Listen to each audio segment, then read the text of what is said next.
पिंटू जी, आपको कोई दिल से याद किया है, कृपया अपना फोन उठाइए।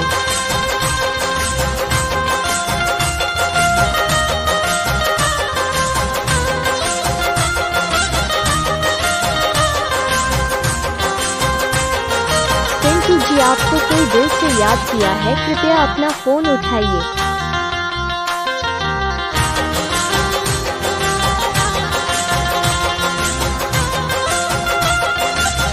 पिंटू जी, आपको कोई दिल से याद किया है, कृपया अपना फोन उठाइए।